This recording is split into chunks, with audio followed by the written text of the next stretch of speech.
Fuji sent me this beast right here, which is the Fuji 8-16 F 2.8 fixed F stop the whole way through.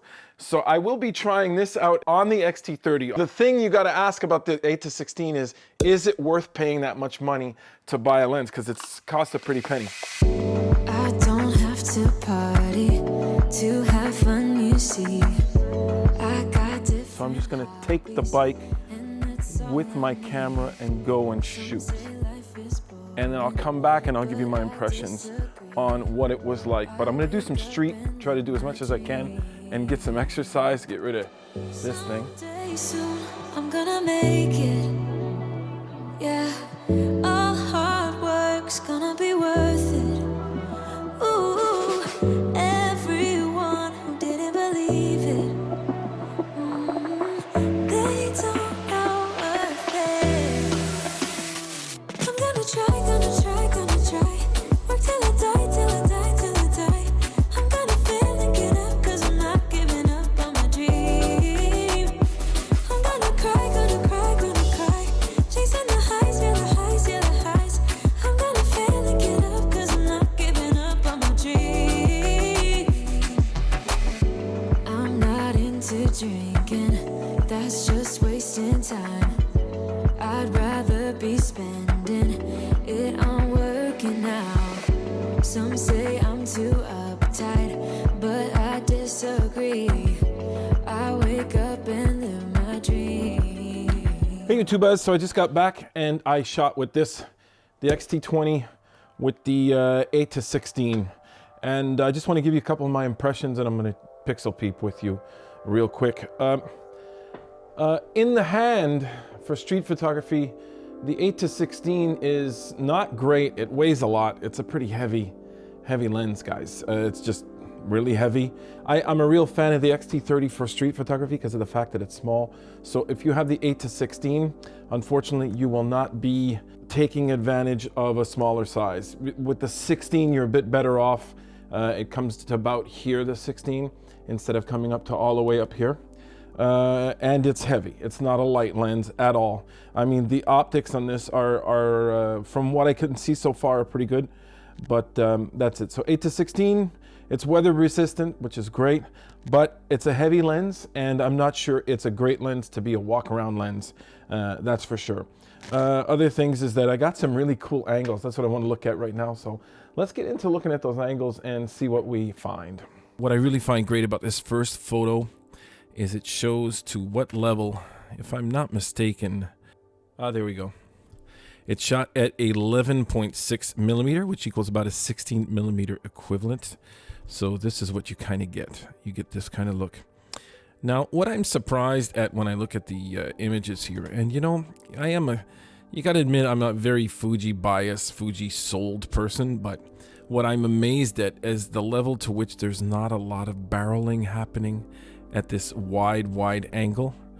So let's look at this shot right here. As you can see right here, now, no matter which wide angle you have, there's no doubt about it, you're gonna get some curvature going on. But it's just surprising to what extent there isn't a lot of curvature. I'd invite you guys to look at right here at the top of the screen. It is amazing to what extent the lines are straight here. This ain't no tilt shift, but it's pretty darn good. So I just wanted to mention that this lens is absolutely great for anything involving barreling and barrel distortion. You're not going to get a lot with it. I'm also surprised that I'm shooting right into the sun and I'm not getting a lot of chromatic aberration here. There is some. Let's go look at the edges here a bit. But it's like nothing to cry home about, especially with such a wide angle. A lot of wide angles have that problem. Even the 16mm by Fuji fixed has a bit of a CA problem in the corners. I do want to talk about, I'm going to go into Photoshop right away, and talk about the focal length in general when you're working with 8-16. I really find that if you go and do a lot of street, you go out there and you bring something like an 8-16. Let's look at the focal length that this was taken at. That was shot at about 8 millimeters. So that is the full ass wide situation of this lens. You're gonna have fun with this lens because of the fact that it's so not barrelly, that you will be able to have fun getting some really wide angle shots that are interesting. It's surprising to what extent a whole new world opens up to you when you go out there and shoot at extra wide angles. I mean, this is 8mm focal equivalent of 12. You're getting into the fisheye realm, but you're not there yet. So you can have a lot of fun. In general, if you look at a lot of the shots here, it brings in a whole new level of funness to going out in the street and taking shots. Another thing that's really great is that when you do candid photography, like this shot right here, and I was literally pointing the camera out to the street, and it was such a wide angle that I caught the people coming out of the bus, and I thought it looked great. It gave the little aspect of hustle and bustle, and these people have no clue. I'm 2 inches away from them and they have no clue that I'm shooting them because my camera is angled out towards the street, but the wide angle picks them up anyway. So there's a lot of great reasons to have an extra wide angle lens on you when you go out and shoot street photography. And the 8-16 really made me realize that while I was shooting with it. Now here's another shot. Now I took this shot a while back with the G7X Mark II and I got a cool shot, but this one is really cool because this is actually the entrance. It's like a hole between floors, and I find it gives these lines really give a good sort of feel to a little bit of a chimney effect. Now again, all these shots come because I'm using such an extra wide angle, and it's just a lot of fun to use.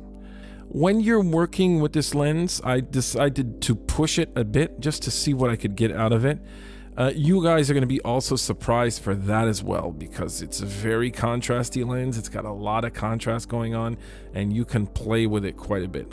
You know, it's a great lens. I think the big critique I have on the 8-16 is just its size. And size, you know, with lenses, you just can't get away from it when you want to start getting into better quality. You need bigger glass elements, you need quality glass elements, and all of that involves more size. So it kind of defeats the purpose of mirrorless. That's why I love so much the 35mm f2, because it's a small lens with super hyper great quality. So it's a lot of fun when you're doing street and stuff like that. But suffice to say, that's about it I wanted to say on the 8-16. I love this lens. It's really nice, just a bit heavy, that's all. So there it is, guys. There's a Pixel Peep. I hope you enjoyed that. I'm really enjoying the Fuji line and really enjoy the X-T30. Stay tuned, there will be a review on my opinion of the X-T30. You can also check, there's also a thing on the X-T30 versus the X-T3, which one is better for you and which one you should take. You guys, like, share, subscribe, and don't forget, everybody, keep on making something from nothing. I don't have to party to have fun, you see.